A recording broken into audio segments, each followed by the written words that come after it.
தந்தை மகன் தூயாவியாரின் பெயராலே.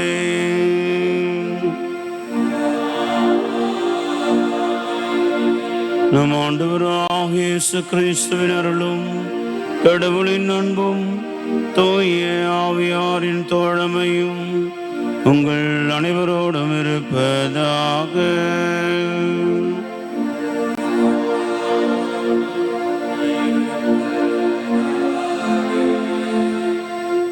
கிறிஸ்தவனுக்குரிய சகோதர சகோதரிகளே, இயேசுவின் திரு இதயத்தை கொண்டாட வந்திருக்கின்ற உங்கள் அனைவரையும் அன்போடு அழைக்கின்றோம். இறைவன் தூய திருநிதி ஆண்டவர் இந்த நாளில் இன்னும் சிறப்பான ஆசீர்வாதங்களை நமக்கென்று அவர் ஏற்பாடு செய்திருக்கிற நன்மைகளை நாம் முழுமையாய் பெற்றுக்கொள்வதற்கு, அனுபவிப்பதற்கு தடையாக இருக்கிற நமது குற்றங்களுக்காக, குறைகளுக்காக மனவருந்தி ஆண்டவரிடத்தில் மன்னிப்பை கேட்போம். இல்லாமல் இறைவனிடமும் நான் பாவி என்று ஏற்றுக்கொள்கிறேன். ஏனெனில் சிந்தனையாலும் சொல்லாலும் செயலாலும் கடமையில் தவறியதாலும் பாவங்கள் பல செய்து என் பாவமே என் பாவமே என் பெரும்பாவமே. ஆகையால் எப்பொழுதும் கனியான தூய மரியாளையும் வானதூதர் புனிதர் அனைவரையும் சகோதர சகோதரிகளை உங்களையும் நாம் இறைவனாக ஆண்டவரிடம் எனக்காக வேண்டிக் கொள்ள மன்றாடுகிறேன். எல்லாம் இறைவன் நம்மீது இரக்கம் வைத்து குற்றம் குறைகளை எல்லாம் மன்னித்து நம்மை நிலை வாழ்வுக்கு அழைத்து செல்வாராக.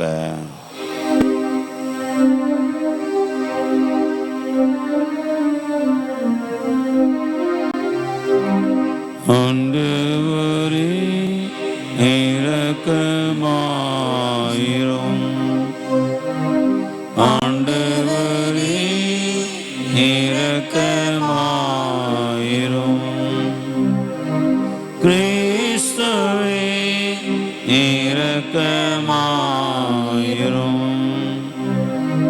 கிறிஸ்துவே இரக்கமாயிரும்.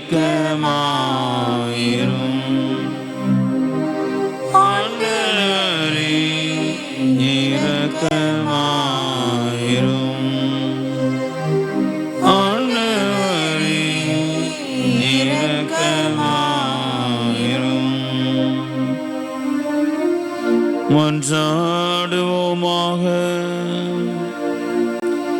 இறைவா, எங்கள் பாவங்களால் காயமடைந்த திருமகனுடைய இதயத்தின் வழியாக அன்பின் அளவற்ற செல்வங்களை எங்களுக்கு இரக்கத்தோடு வாரி வழங்க திருவிழமானே. அதனால் நாங்கள் அவரை பக்தியோடு வழிபட்டு பாவக்கழுவாயின் கடமையை எங்கள் வாழ்வில் தகுதி நிறைவேற்ற அருள் புரிவீராக. உமோடு தூய ஆவியாரின் ஒன்றைப்பில் இறைவனாய் என்றென்றும் வாழ்ந்து ஆட்சி செயலாண்டவரும் திருமகனுமாக இயேசு கிறிஸ்து வழியாக உம்மை மன்றாடுகின்றோம்.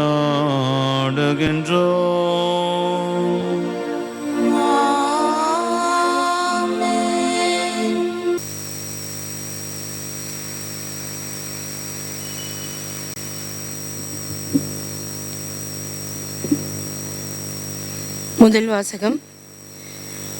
என் கட்டளைகளுக்கு செவி சாய்த்திரு.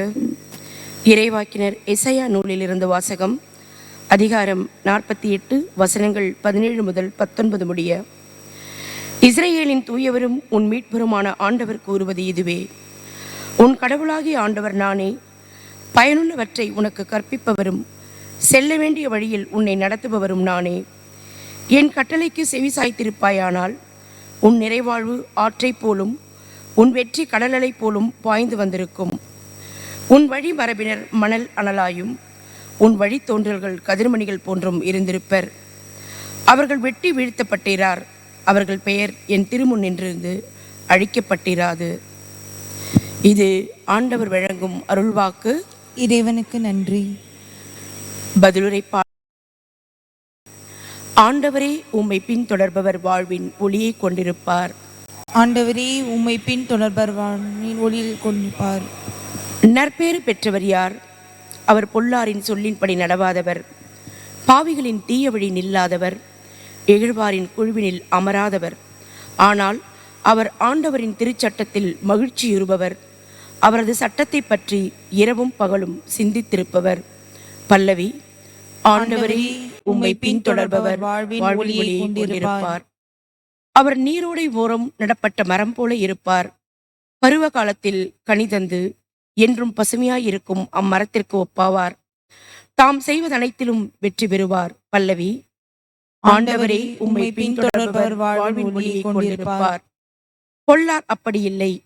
அவர்கள் காற்று அடித்துச் செல்லும் பதரை போல் ஆவர். நேர்மையாளரின் நெறியை ஆண்டவர் கருத்தில் கொள்வார். பொல்லாரின் வழியோ அழிவை தரும். பல்லவி. ஆண்டவரே, உம்மை பின்தொடர்பவர் வாழ்வின் ஒளியை கொண்டிருப்பார்.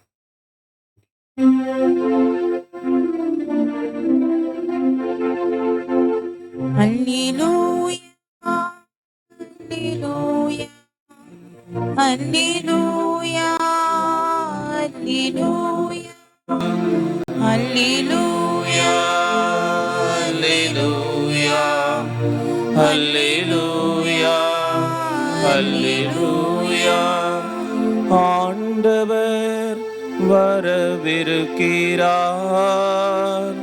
அவரை எதிர்கொள்ளுங்கள், ஏனெனில் அமைதியின் அரசர் அவரே. அல்லேலூயா. அல்லேலூயா, அல்லேலூயா, அல்லேலூயா, அல்லேலூயா. ஆண்டவர் உங்களோடு இருப்பாராக.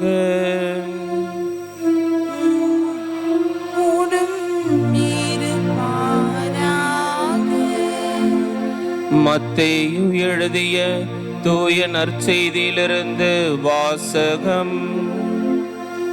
ஆண்டவரே, மாட்சி உமக்கே.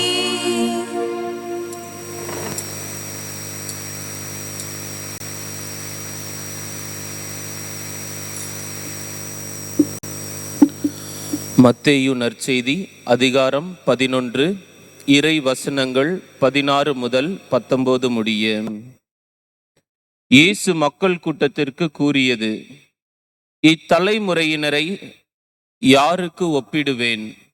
இவர்கள் சந்தை வெளியில் உட்கார்ந்து மறு அணியினரை கூப்பிட்டு, நாங்கள் குழல் ஊதினோம், நீங்கள் கூத்தாடவில்லை, நாங்கள் ஒப்பாரி வைத்தோம், நீங்கள் மாரடித்து புலம்பவில்லை என்று கூறி விளையாடும் சிறு பிள்ளைகளுக்கு ஒப்பானவர்கள்.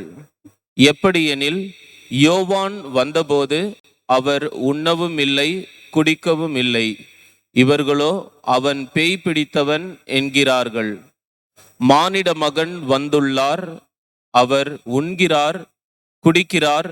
இவர்களோ இம்மனிதன் பெருந்தீனிக்காரன், குடிகாரன், வரி தண்டுபவர்களுக்கும் பாவிகளுக்கும் நண்பன் என்கிறார்கள். எனினும் ஞானம் மெய்யானது என்பதற்கு அதை ஏற்றுக்கொண்டோரின் செயல்களே சான்று.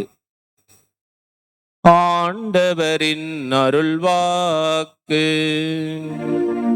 கிறிஸ்துவே, உமக்கு புகழ்.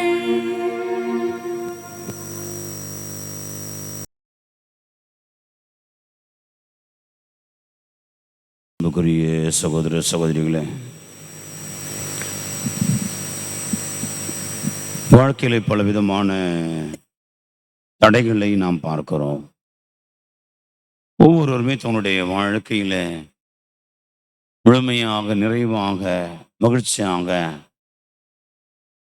தாங்கள் நினைத்த நல்ல காரியத்தை கூட நடத்த முடியாமல், அல்லது அதை அனுபவிக்க முடியாமல், அல்லது தங்களுடைய அந்த நல்ல காரியங்கள் கூட சரியான நேரத்தில், தகுந்த விதத்தில் நடைபெறாமல் இருப்பதை நாம் பார்க்கிறோம். இப்படி ஆசீர்வாத தடைகள் ஏராளமாக நம்முடைய வாழ்க்கையிலே உண்டு. எல்லாம் இனிமையாக இருக்க வேண்டிய இடத்துல ஒரு கசப்பு, எல்லாம் நன்றாக ஒழுங்காக இருக்க வேண்டிய இடத்துல ஏதோ ஒரு விதமான ஒரு கோணல் மாணல், எல்லாம் ஆசீர்வாதமாக இருக்கணும் என்ற இடத்துல, மகிழ்ச்சியாக இருக்கணும் என்ற இடத்துல ஒரு விதமான வருத்தம், துயரம். அது திட்டமிட்டு வருவதில்லை, தானாகவே அது நம்மை தொற்றிக் கொள்கிறது, வந்து விடுகிறது. இப்படி வாழ்க்கையில பலவிதமான நாம் இந்த ஆசீர்வாத தடைகளை பார்த்து கொண்டிருக்கிறோம். பவுலே சொல்லுகிறார், எனக்கு நல்லது செய்யணும் என்ற ஆசை இல்லாமல் இல்லை, விருப்பம் இல்லாமல் இல்லை, ஆனால் செய்யத்தான் முடியவில்லை. பவுலுக்கே அந்த பிரச்சனை இருக்கு. ஆகவே ஒவ்வொருவருக்கும் தங்களுடைய வாழ்வினுடைய நிறைவான மகிழ்ச்சியான வாழ்க்கைக்குரிய தடைகள், ஆசீர்வாத தடைகள் ஏராளம் உண்டு. அந்த நேரத்துல பல நேரங்களில் நாம் என்ன நொந்து கொள்வோம்னு சொன்னா, இந்த கடவுள் என் மேல இரக்கமா இல்லை, இந்த கடவுள் எனக்கு செவிசாய்க்கல, இந்த கடவுள் என்னுடைய மன்றாட்டை கேட்கல, என் குடும்பத்து மேல் மட்டும் அவருக்கு இரக்கம் இல்லை என்பது போல கடவுளை நாம் நொந்து கொள்கிற மக்கள் நாங்க இருப்போம். கடவுளுடைய வழிகள் சரியானவை இல்லை என்று சொல்லி பல நேரங்களில் நாம் நொந்து கொள்வோம். இன்றைய முதல் வாசகம் அதுக்கு ஒரு நம்மளுக்கான பதிலை கொடுக்கிறார். ஆண்டவர் எஸ்ஐயா புத்தகம் 48 என்று சொல்லுகிறார், உன் கடவுளாகி மீட்பர் நானே, தூயவர் நானே, ஆண்டவரும் நானே, பயனுள்ளவற்றை உனக்கு கற்பிப்பவரும் செல்ல வேண்டிய வழி உன்னை நடத்துபவரும் நானே அப்படின்னு சொல்றார். பயனுள்ளவற்றையும் நீ செல்ல வேண்டிய இடத்தை போகிற வழி என்னும் கற்பிப்பவர் நானே என்று சொல்கிறார். அப்புறம் ஏன் ஆசீர்வாத தடை? எல்லாத்தையும் அவர் தான் செய்யறாரு, அவர் தான் திட்டமிடுறாரு, நான் எங்க போகணும், எப்படி வரணும், அவர் தான் எனக்கு சொல்லி கொடுக்கிறாருன்னா ஏன் எனக்கு இப்படி ஆசீர்வாத தடைகள் வரணும் நம்ம அவர்கள் யோசிக்கலாம். அடுத்த வழி ஆண்டவர் சொல்றாரு, என் கட்டளைகளுக்கு நீ செவிசாய்த்திருப்பாயானால். அங்கதான் நமக்கு பிரச்சனை ஆரம்பிக்கும். என்னுடைய கட்டளைகளுக்கு நீ செவிசாய்த்திருப்பாயானால் அப்ப என்ன அர்த்தம்? நீ என்னைக்குமே செவிசாய்க்காத, கடவுளுடைய வார்த்தைக்கு செவிசாய்க்காத மக்களாக இருக்கிறோம் என்பதுதான் அர்த்தம். பயனுள்ளவற்றை சொல்லுகிற கற்பிக்கிறவரும் செல்ல வேண்டிய வழியில் உன்னை வழி நடத்துகிறவருமான அந்த கடவுளுடைய வார்த்தைக்கு நாம் செவிசாய்க்கவில்லை, அவருடைய வார்த்தையை கண்டுகொள்ளவில்லை, மதிப்பில்லை, அவருக்கு மதிப்பு கிடையாது. நீ என்ன ஒன்னா சொல்லிக்கோ, நான் செய்யறத செய்வேன், நீ என்ன ஒன்னா சொல்லு, நான் நடப்பது நடப்பேன். இப்படி தான் போன போக்கிலே முடிவெடுத்து வாழ்கிற வாழ்க்கை. அதான் ஆண்டவர் என்று சொல்றாரு. ஒருவேளை நீ எனக்கு செவிசாய்த்திருந்தால், நான் சொல்றதை கேட்டிருந்தால், என் வார்த்தையை கேட்டிருந்தால் என்று சொல்லி ஆண்டவர் அந்த ஒரு வார்த்தையை பயன்படுத்துகிறார். ஆகவே ஏன் ஆசீர்வாத தடைன்னு சொன்னா, நம்ம ஆண்டு சொல்றதை கேட்கல, அவ்வளவுதான். அதுதான் ஆசீர்வாத தடை. அவருடைய கட்டளைப்படி நம்ம நடக்கல, அவர் நமக்காக வகுத்திருக்கிற திட்டங்களை படி போக நம்ம விருப்பம் இல்லை, என் இஷ்டம் என் போக்கு என்பதில் நம்ம போய் கொண்டிருக்கிறோம். எனவே நமக்கு இப்படி வருகிறது. ஆண்டவர் சொல்ற, ஒருவேளை நீ செவி சாய்த்திருந்தால் உன் நிறை வாழ்வு, நான் சொன்ன முழுமையான மகிழ்ச்சியான நிறை வாழ்வு ஆற்றை போலவும் உன் வெற்றி கடல் அலையை போலவும் இருந்திருக்கும், பாய்ந்து வந்திருக்கும் சொல்ற. நிறைவாழ்வு ஆறு போல பெருக்கெடுத்து ஓடி இருக்கும்னு சொல்றாரு, நிரம்பி வழிஞ்சிருக்குன்னு சொல்றாரு. உன் குடும்பத்துல சமாதானம், நிம்மதி, அமைதி, சந்தோஷம் நிரம்பி வழிந்திருக்கும், ஆறு போல நிரம்பி வழிந்திருக்கும் சொல்றார். அதான் ஆண்டவர் கஞ்ச பிஸ்னரி கடவுள் கிடையாது, ஆண்டவர் தாராள கடவுள். எனவேதான் மலாக்கியா 3 சொல்றாரு, 10 பாகத்தை பற்றி சொல்லும் போது சொல்றாரு, நீ என் இல்லத்துக்கு உன் உழைப்பினுடைய 10 பாகத்தை கொடுத்து ஆண்டவருடைய ஆசீர்வாதங்களை பார். என்ன ஆசீர்வாதம்? அவர் வானத்தின் பலகணிகளை திறந்து உனக்கு ஆசி வழங்குவாரா இல்லையா என்று சோதித்து பார் என்று சொல்லப்படுகிறார். அவர் தாராள கடவுள். நீ 10% கொடுத்தினா அவர் வானத்தின் பலகணிகளை திறந்து, இந்த வானத்தையும் திறந்து உனக்காக கொடுக்கிற கடவுள், தாராள கடவுள். எனவேதான் ஆண்டு சொல்றாரு, உன்னுடைய நிறை வாழ்வு எப்படி இருந்திருக்கும்? ஆறு போல அது பெருக்கெடுத்து ஓடி இருக்கும்னு சொல்றாரு. யோசித்து பாருங்க, சென்னையில கூட வெள்ளம் ஓடுது, சென்னையில தண்ணி கிடையாது, ஆனா வெள்ளம் ஓடுது. வெள்ளத்தை பார்க்கிறோம், கூவத்துல வெள்ளத்தை பார்க்கிறோம். ஆகவே ஆறு போல பெருக்கெடுத்து ஓடி இருக்கும். அடுத்த கடல் அலையை போல உன்னுடைய வெற்றி பாய்ந்து வந்திருக்கும் சொல்றார் ஆண்டவர். அப்ப இப்படிப்பட்ட ஆசீர்வாதங்களுக்கு உரியவன் நான். ஆனால் ஏன் இல்லை, ஏன் அது கிடைக்கல அப்படின்னு சொன்னா, நீ ஆண்டவருக்கு செவி சாய்த்திருக்கவில்லை, ஆண்டவருடைய வார்த்தைப்படி நடக்கவில்லை. எனவே அதெல்லாம் நடக்கல. அதுக்கு ஒரு சிறந்த உதாரணம் சாமுவேல் புத்தகம் 1வது புத்தகம் 15வது பிரிவு 22வது வசனத்தில் ஆண்டவர் சொல்றார், சவுல் என்கிற அரசன். இந்த சவுல் என்கிற அரசன் செய்த கடைசி போர் அமலேக்கியர்களோடு நடந்த போர் அங்க இருக்கிறது. அந்த போரை ஆண்டவர் சொல்கிறார், நீ போ, அமலேக்கியர்களை கொன்று அழிக்க வேண்டும், ஒருத்தர் விடாம அழிக்கணும்னு சொல்றார். அதே போலதான் செய்யறான் சவுல் அரசன் அவனுடைய மக்களும் சேர்ந்து. ஆனால் அது பிறகு நல்ல கொழுத்தவற்றை நல்ல நல்ல கொழுத்த எல்லா மிருகங்களையும், ஆடு மாடு ஒட்டகம் இவற்றெல்லாம் கொழுத்தவற்றை அவன் கொண்டு வருகிறான். அவனுடைய வீரர்கள்லாம் கொண்டு வராங்க. எதற்கு? ஆண்டவருக்கு பலி கொடுக்கணும், வெற்றியை கொடுத்து ஆண்டவருக்கு பலி கொடுக்கணும்னு சொல்லி கொண்டு வராங்க. அப்பொழுது ஆண்டவர் சொல்லுகிறார், ஆண்டவர் இந்த அரச பதவியிலிருந்து உன்னை நீக்கி விட்டார் என்று சொல்லுகிறார். என்ன தப்பு பண்ண? நான் என்ன தப்பு பண்ண? ஆண்டவர் சொல்றதை நீ கேட்கல, அவருடைய வார்த்தை கீழ்ப்படியவில்லை. என்ன கீழ்ப்படியல? எல்லாவற்றையும் கொன்று அழித்து விடுதான் சொன்னாரு. நல்லவற்றை கொண்டு வந்து எனக்கு பலி கொடுன்னு சொல்லவே இல்லை. எனவே நீ இனிமேல் அரசனாய் இருக்க மாட்டாய் என்று ஆண்டவர் சொல்லுகிறார். எவ்வளவு பெரிய தண்டனை பாரு.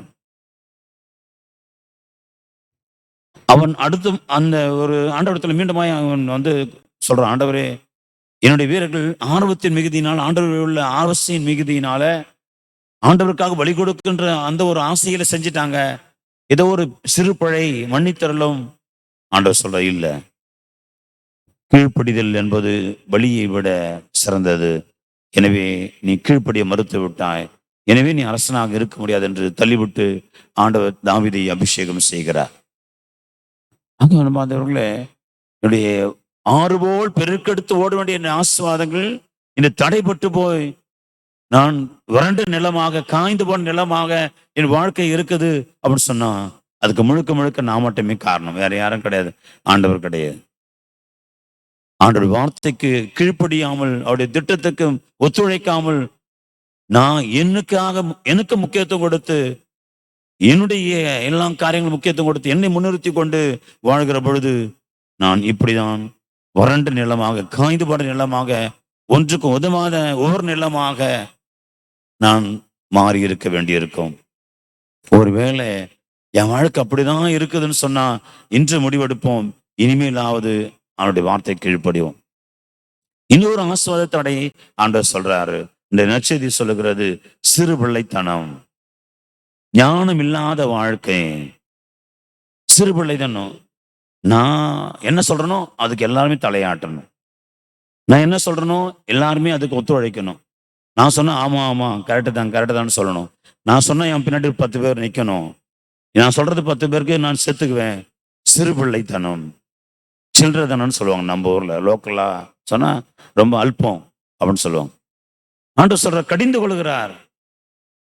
ஏன்னா திருமுழுக்கு யோவான் வந்தார், சாப்பிடல, மற்றொரு மக்களோட இல்லை, அவரையும் ஏத்துக்கல. நீங்க ஆண்டவர் இயேசு வந்தாரு, சாப்பிட்டாரு, உண்டார், குடித்தாரு, அவர் போசன பிரியன், விருந்தினிக்காரன் என்று சொல்கிற அளவுக்கு சொல்றீங்க, அவரையும் ஏத்துக்கல. அப்ப யாரை ஏத்துக்குவீங்க?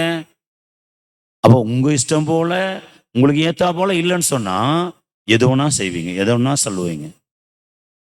அதுதான் நடக்கும் இல்லையா? ஒரு சாமியார் எனக்கு ஏத்தாப்புல இல்லைன்னா எவ்வளவு அசிங்கப்படுத்த முடியுமோ அசிங்கப்படுத்தலாம், எவ்வளவு கேவலப்படுத்த முடியும் கேவலப்படுத்தலாம். அந்த அளவுக்கு அவ்வளவு வல்லமை, தைரியத்தை ஆண்டவர் ஒவ்வொருத்தர் கொடுத்திருக்கிறார். இங்கதான் ஆண்டவர் சொல்லுகிறாரு, உனக்கு ஏற்றால் போல இல்லை, நாங்கள் குழல் ஊதினோம், நீங்கள் கூத்தாடவில்லை, நாங்கள் ஒப்பாரி வைத்தோம், நீங்கள் அழுது புலம்பவில்லை என்று கூறி விளையாடும் சிறு பிள்ளைகளை போல சிறு பிள்ளைதனம் என்று ஆண்டவர் சாடுகிறார். ஞானமற்ற வாழ்க்கை, ஆனால் மெய்ஞானம் அது சரி என்று அதை கடைபிடிப்பவருக்கு செயல்களிலே வெளிப்படுகிறது என்று சொல்லுகிறார். நாங்கள் பார்த்தவங்களே சுத்து பார்ப்போம். ஒரு வீட்டில், நான் வேலை செய்கிற இடத்துல, அல்லது நம்முடைய பங்கில, ஆண்டுடைய திருச்சபையில், என் இஷ்டம், நான் விருப்பம், எனக்கு ஏற்றாப்புல தான் எல்லாம் இருக்கணும் என்று சொல்லி அதற்காகவே வாழ்கிற வாழ்க்கை சிறுபிள்ளைத்தனமானது உணர்வோம். அது எங்க இருந்தாலும் சரி, ஞானத்தை பெற்றுக்கொள்வோம். ஆண்டுடைய வல்லமை ஞானத்தை கேட்போம். தூயாவினுடைய ஞானத்தை கேட்போம்.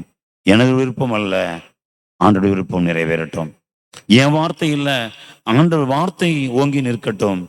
என்னுடைய சித்தம் அல்ல, ஆண்டுடைய சித்தம் நிறைவேறட்டும் என்று சொல்லி வாழ்கிற அந்த மேன்மைக்குரிய வாழ்வு, ஆசீர்வாதத்துக்குரிய வாழ்வு, அது நமக்கு வேண்டும் என்று சொல்லி இந்த திருப்பலியில் ஒப்பு கொடுப்போம், ஜெபிப்போம். இறைவன் தொடர்ந்து நம் இதயத்தை சுத்தம் செய்யட்டும்.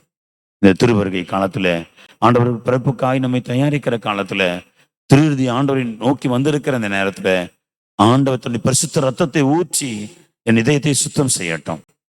என் இதயத்தை அவருடைய வார்த்தைகள் வந்து விழுந்து பலன் கொடுக்கிற வார்த்தையாக, ஊன்றப்பட்ட வார்த்தையாக மாறுபடியாக என் இதயம் சுத்தம் செய்யப்பட்டும்.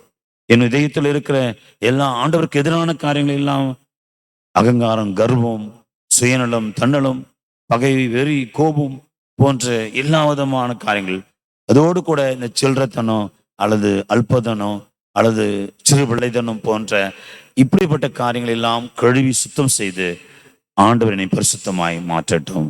ஒப்பு கொடுப்போம். இறைவன் தொடர்ந்து நம்மை ஆசீர்வாதமாய் நிறைவாழ்வு பெருக்கெடுத்து ஓடுகிற, நிரம்பி வழிகிற ஆசீர்வாதங்களை கொண்ட மக்களாக, நம்முடைய வெற்றிகள் கடல் அலை போல பொங்கி பொங்கி அடுத்து அடுத்து அடுத்து என்று சொல்லி வந்து கொண்டே இருக்கிற ஒரு வாழ்வாக இறைவன் மாற்ற விரும்புகிறார். அவர் ஆசைப்படுகிறார். ஒப்பு கொடுப்போம், ஒத்துழைப்போம். ஆண்டுடைய அருள் நம்மோடு இருந்து நம்மை காத்து கொள்ளட்டும். ஆமென்.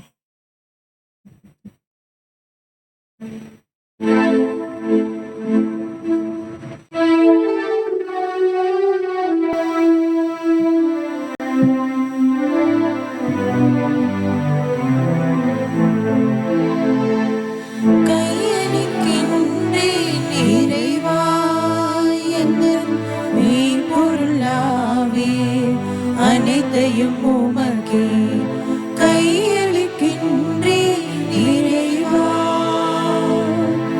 கையளிக்கின்றேன் இறைவா.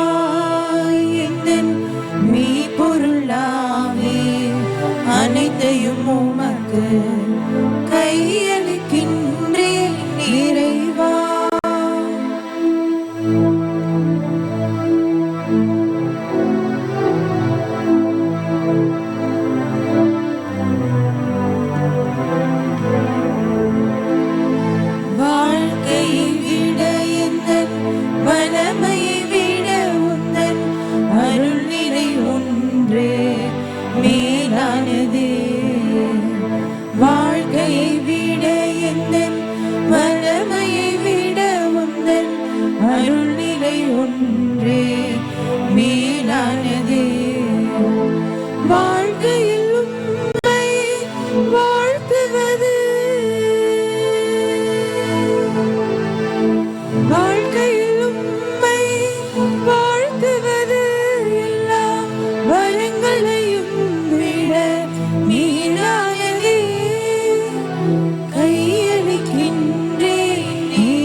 செழுமையும் கொழுமையும் பெறுவது போல் எந்தன் இதயமும் உமது முன் நிறைவு பெறும்.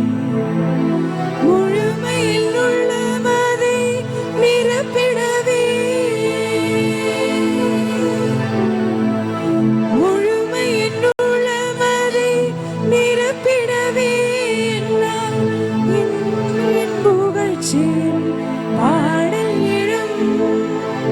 கையளிக்கின்றேன் இறைவா, எந்தன் மெய்ப்பொருளாவே அனைத்தையும் உமக்கு கையளிக்கின்றேன் இறைவா.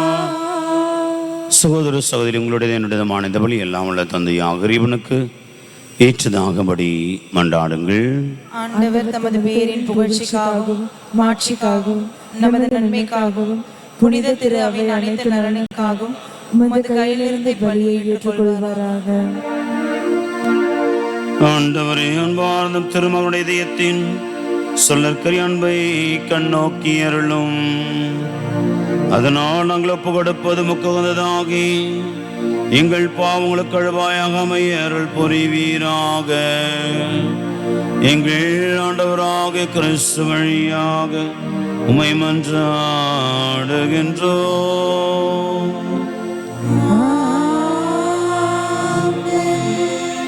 ஆண்டவர்களோடு இருப்பாராக.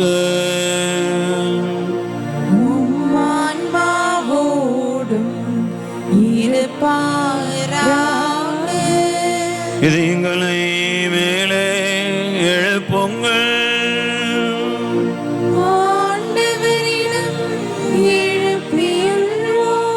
இறைவனாகிய ஆண்டவருக்கு நன்றி கூறுவோம்.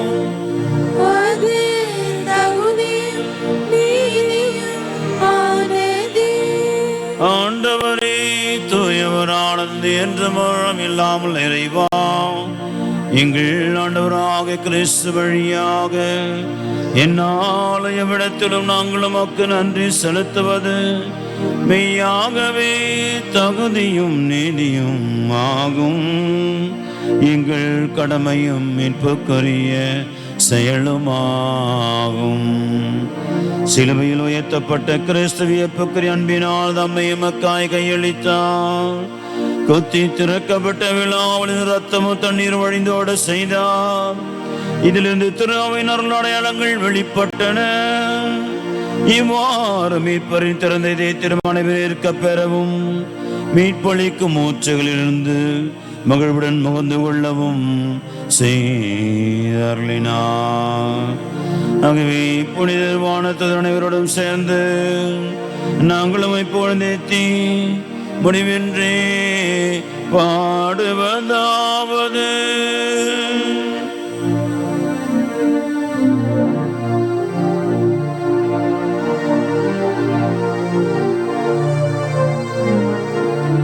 தூயவர் தூயவர் தூயவர் வான்படைகளின் கடவுளாம் ஆண்டவர். விண்ணகமும் மண்ணகமும் உமது மாட்சியால் நிறைந்துள்ளன. உன்னதங்களிலே ஓசன்னா, உன்னதங்களிலே ஓசன்னா. ஆண்டவர் பெயரால் வருகிறவர் ஆசி பெற்றவரே. உன்னதங்களிலே ஓசன்னா, உன்னதங்களிலே ஓசன்னா.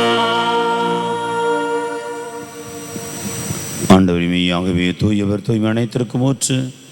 ஆகிய ஆவியை பொழிந்து காணிக்கைகளை தூய்மைப்படுத்த வேண்டுகிறோம்.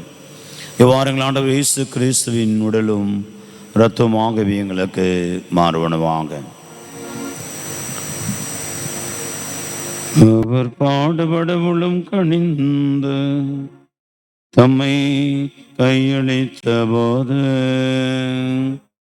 அப்பத்தை எடுத்து நன்றி செலுத்தி அதை விட்டு தம் சீடர் கழித்து அவர் கூறியதாவது,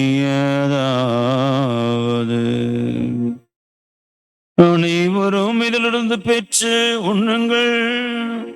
ஏனெனில் இது உங்களுக்காக கையளிக்கப்படும் என் உடல்.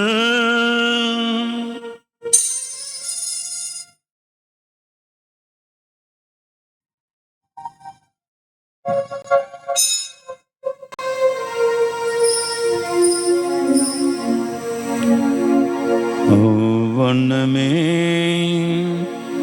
இரவு விருந்தை அருந்தியவின் கிண்ணத்தையும் எடுத்து மீண்டும் உமக்கு நன்றி கூறி தம் சீடர் கழித்து அவர் கூறியதாவது: அனைவரும் இதிலிருந்து பெற்று பருகுங்கள், ஏனெனில் இது புதிய நிலையான உடன்படிக்கைக்குரிய இரத்தத்தின் கிண்ணம். இது பாவ மன்னிப்புக்கென்று உங்களுக்காகவும் பலருக்காகவும் சிந்தப்படும். இதை என் நினைவாக செய்யுங்கள்.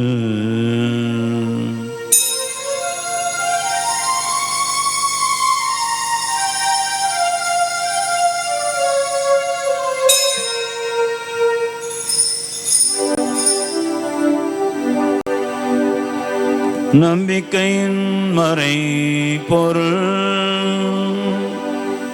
ஆண்டவரே, நீர் வருமளவும் உமது இறப்பினை அறிக்கையிடுகின்றோம், உமது உயிர்ப்பினையும் எடுத்துரைக்கின்றோம். ஆகவே ஆண்டவர், நாங்கள் கிறிஸ்து இறப்பை உயிர்ப்பினை கூர்ந்து வாழ்தரும் அப்பத்தையும் மீட்புள்ளி கிண்ணத்தையும் ஒப்புக் கொடுக்கின்றோம். திரும்ப நின்று ஊழியம் புரிய தகுந்தவர்களை ஏற்றுக்கொண்டே இடையே உமக்கு நன்றி செலுத்துகின்றோம்.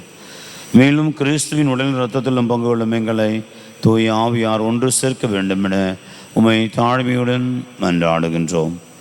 ஆண்டவரே, உலகெங்கும் வரைபெருக்கும் அது திரு அவை நினைவு கூர்ந்துள்ளும் எங்கள் திருத்தந்தை பிரான்சிஸ், எங்களுடைய பேராயர் ஜார்ஜ் ஆண்டனி சாமி, எல்லா திருநிலையினராக அனைவரோடு திரு அவை அன்பில் நிறைவேற செய்துள்ளோம். மேலும் உயிர்த்தெழும் எதிர்நோக்குடன் தொழில் கொள்ளும் எங்கள் சகோதர சகோதரிகளையும் இறந்தோர் அனைவரும் இரக்கத்தோடு நினைவு கூர்ந்து ஒளிமிக்க திருமணேற்றுக் கொள்ளும் அனைவர் மீதும் இரக்கமாயிரும். கடவுளின் கன்னித்தாயான புனித மரியா, கணவரான புனித யோசேப்பு, புனித திரு தூதர்கள், உலகில் மூக்கவந்தவராக இருந்தோர் ஆகிய புனிதர் அனைவருடனும் நிலைவாழ் பொங்கலும் தகுதி பெற்று திருமகன் இயேசு கிறிஸ்து வழியாக எப்பொழுதேத்து மரமருள மயமண்டாடுகின்றோம்.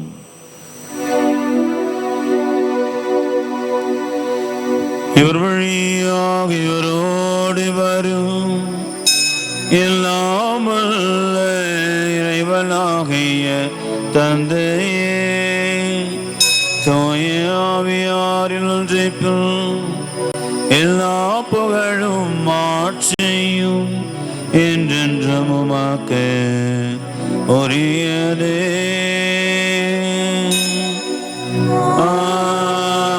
ஆமென், ஆமென், ஆமென்.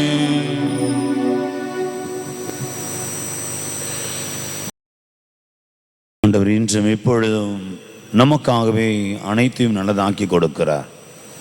நான் உனக்காக வைத்திருக்கிற திட்டங்கள் நலமான திட்டங்கள் அன்றோ, நான் உனக்காக வகுத்திருக்கிற திட்டங்கள் நன்மை பயக்கிற திட்டங்களை அன்றி ஒரு காலம் அது தீமை பயக்கிற திட்டங்கள் அல்ல என்று சொல்லி ஆண்டவர் அறுதியிட்டு கூறுகிறார்.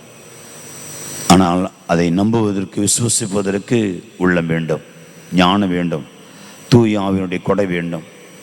ஆண்டவர் சொன்னது நிறைவேறும் என்று விசுவசித்த கன்னிமரியே, நீ பேறு பெற்றவள். விசுவசிக்க எல்லோரும் பேறு பெற்றவங்க. அவருடைய வார்த்தையை விசுவசிக்கணும். அவருடைய திட்டத்திற்கு ஒத்துழைக்க, மனமுவந்து ஒத்துழைக்க விசுவசிக்கணும். அடிப்படையான நம்பிக்கை, அந்த விசுவாசம் நமக்கு இருக்கிற பொழுது மட்டுமே நம்மால் பேறு பெற்றவர்களாக வாழ முடியும். நிறைவாழ் ஆறு போல பெருக்கெடுக்க, நம்முடைய வெற்றியின் அலைகள் கடல் அலைகள் போல பொங்கி எழுந்து வர தடையாக இருக்கிற உப்பு கொடுத்து தாய்மரியாதை போல தாழ்ச்சியோடு அவனுடைய வார்த்தைக்கு விசுவசித்து நடக்க கரங்களை விரித்து மன்றாடுவோம். இன்னுலகில் இருக்கிற எங்கள் தந்தையே, முதுவையர் துயதன போற்ற பெருக, முது ஆட்சி வருக, முது திருவிழம் இன்னுலகில் நிறைவேறுவது போல மண்ணுலகிலும் நிறைவேறுக. எங்கள் அன்றாட உணவை இன்று எங்களுக்கு தாரும். எங்களுக்கு எதிராக குற்றம் செய்தவர்களை நாங்கள் மன்னித்துள்ளது போல எங்கள் குற்றங்களை மன்னியும், எங்களை சோதனைக்கு உட்படுத்தாதே, தீமையில் விடுவித்தருளும். ஆண்டவரே, தீமை அனைத்திலிருந்து விடுவித்து எங்கள் வாழ்நாளில் அமைதியை கனிவோடு கொண்டாடுகிறோம். முதிரக்கத்தொகையை நாங்கள் பாவத்தில் எப்போது விடுதலை பெற்று யாதொரு கலக்கமின்றி நலமாயிருப்போமாக. நாங்கள் எதிர்நோக்கி இருக்கும் பேரின்பத்திற்காகவும் இமைப்பராக இயேசு கிறிஸ்து வருகைக்காகவும் காத்திருக்கின்றோம். ஏனெனில் ஆட்சியும் வல்லமையும் மாட்சியும் என்றென்றும் உமதே. ஆண்டவராக இயேசு கிறிஸ்துவே, அமைதி உங்களுக்கு விட்டு செல்கிறேன், என் அமைதி உங்களுக்கு அளிக்க நின்று திரு தூதர்களுக்கு முழுந்தீரே. எங்கள் பாவங்களை பாராமல் முத்திரு அவை நம்பிக்கையை கண்ணோக்கி திருவுளத்திற்கேற்ப அமைதியும் ஒற்றுமையும் அளித்தருள்வீராக. என்றென்றும் வாழ்ந்து ஆட்சி செய்கின்றவர் நீரே. ஆமென். ஆண்டோடைய அமைதி என்றும் உங்களோடு இருப்பதாக. உம் ஆன்மாவோடும் இருப்பதாக. கிறிஸ்து தரும் அமைதியை ஒருவர் மற்றவரோடு பகிர்ந்து கொள்வோம்.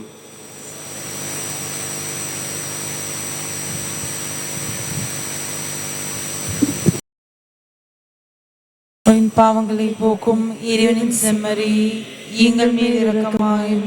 உலகின் பாவங்களை போக்கும் இறைவனின் செம்மறி, எங்கள் மேல் இரக்கமாயும். உலகின் பாவங்களை போக்கும் இறைவனின் செம்மறி, எமக்கு அமைதி அளித்தருளும். ஆண்டவராக இயேசு கிறிஸ்துவே, உயிருள்ள இறைவனின் திருமகனை தந்தையின் திருவிழப்படி தூய ஆவியார் ஒத்துழைப்பார் உமது இறப்பின் வழியாக உலகுக்கு வாழ்வழித்து இந்த புனிதமிக்கப்படலால் இரத்தத்தினாலும் எல்லா குற்றங்களிலிருந்து தீமை அனைத்து விடுவித்து நாங்கள் என்றும் உடைய கட்டளைகளில் கருத்தோறி நிற்க செய்திடலும். நாங்கள் ஒரு பொழுதும் உம்மை விட்டு பிரிய விடாதேயும்.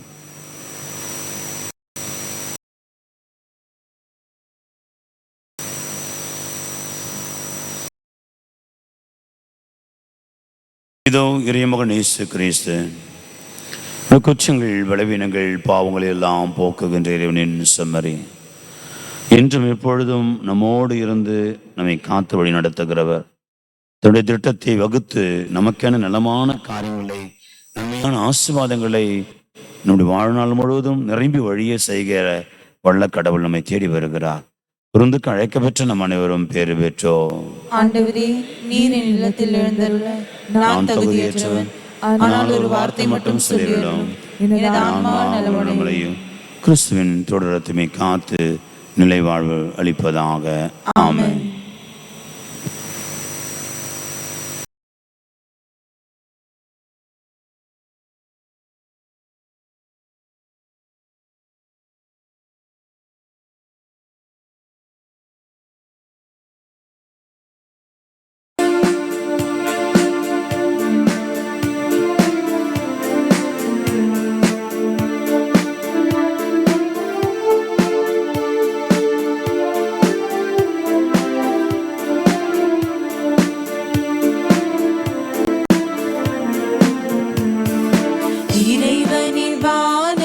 விருந்து தந்தார், இதயங்கள் மகிழ்ந்திட எழுந்து வந்தார்.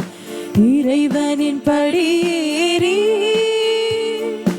என்னை தந்தேன், விருந்துண்டேன் உன்னிடத்தில் என்னாலுமே சரணடைந்தேன். இறைவனின் வானக விருந்து தந்தார், இதயங்கள் மகிழ்ந்திட எழுந்து வந்தார்.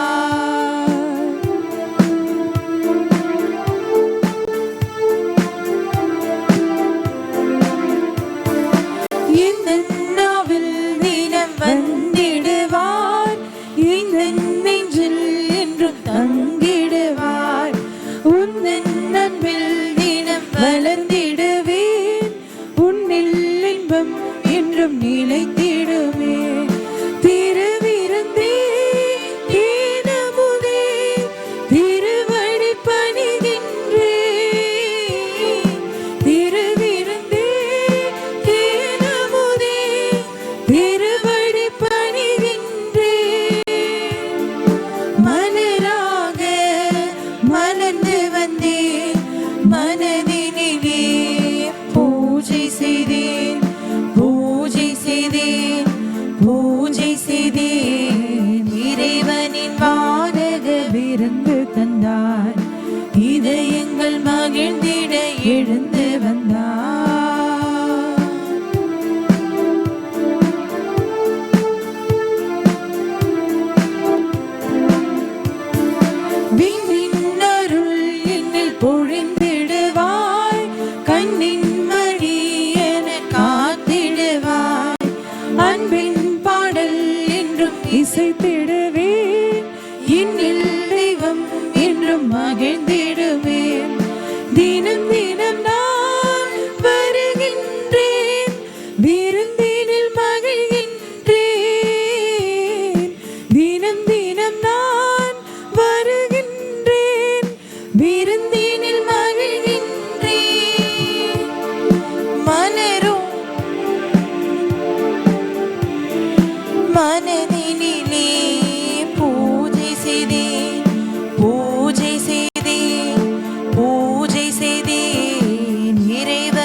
வந்தார், இதை எங்கள் மகிழ்ந்திட எழுந்து வந்தார்.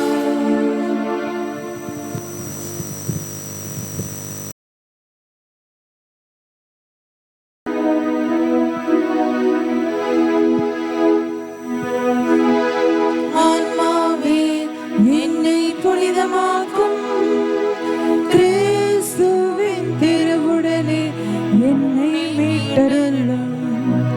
கிறிஸ்துவின் திருரத்தமே எனக்கு எழுச்சியூட்டும். கிறிஸ்துவின் விழாவின் தண்ணீரே என்னை கழுவிடுமே. கிறிஸ்துவின் பாடுகளே என்னை தேற்றிடுமே. ஓ நல்ல இயேசுவே, எனக்கு செவிசாயும். உம் திரு காயங்களுள் என்னை மறைத்தருளும். உம்மிடமிருந்து என்னை பிரிய விடாதேயும். தீய பகைவிடமிருந்து என்னை காத்தருளும். என்னை அழைத்தருளும். உம்மிடம் வர எனக்கு கட்டளையிட்டருளும். புனிதர்களோடு எக்காலமும் உம்மை புகழச் செய்யும்.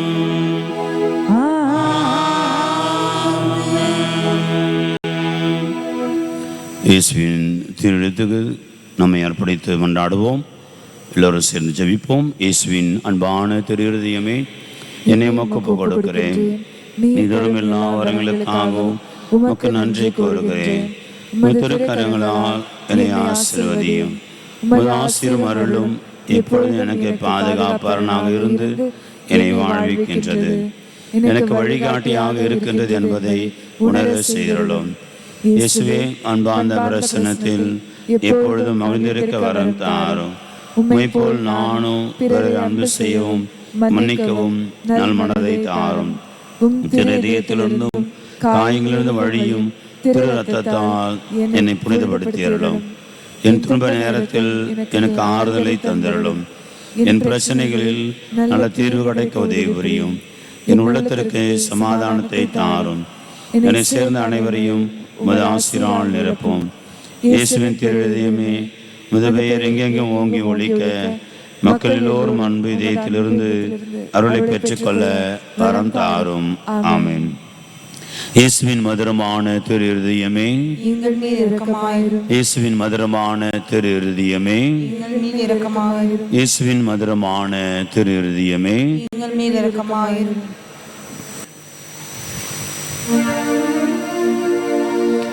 மன்றாடுவோமாக. ஆண்டவரே, இந்த அன்பின் அருளடையாலும் எங்களை புனித அன்பத்தியால் பற்றி அறிய செய்வதாக. இவ்வாறு நாங்கள் திருமணம் என்று ஏற்க பெற்று எங்கள் சகோதர சகோதரிகளில் அவரை கண்டுகொள்ள கற்றுக்கொள்வோமாக. என்றென்று வாழ்ந்து ஆட்சி செய்கின்ற வழியாக உம்மை மன்றாடுகின்றோம்.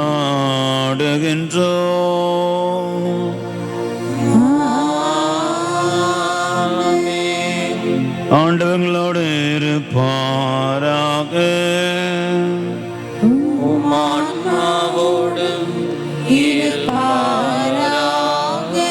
எல்லாம் வல்ல இறைவன் தந்தை மகன் தூயாவியாருங்களை ஆசீர்வதிப்பாராக.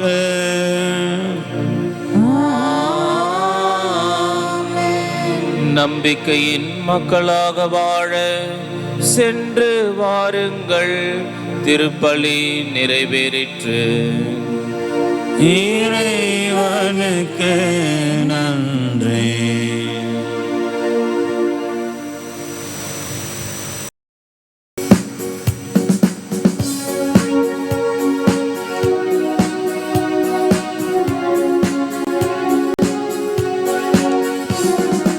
ஈஸ்வரின் இருதயமே, என்னை எரிந்திடும் ஆன்மா சேர்ந்து வந்தால் எங்கள் ஆனந்தம் நிலை பெறுமே. இயேசுவின் இருதயமே,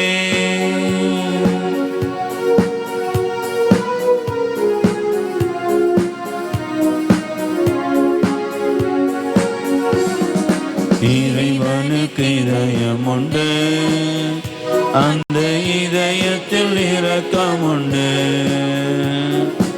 இறைவனுக்கு இதயம் உண்டு, அந்த இதயத்தில் இரக்கம் உண்டு. என்றும் இறங்கிடும் இறைவன் இருப்பதனால் எங்கள் வாழ்வு உண்டு. என்றும் இறங்கிடும் இறைவன் இருப்பதனால் எங்கள் அனைவருக்கும் வாழ்வு உண்டு.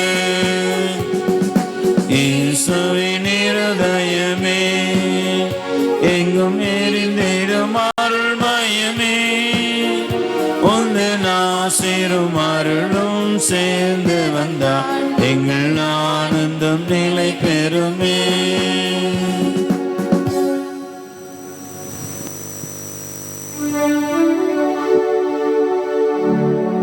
நிலையான புகழுக்குரிய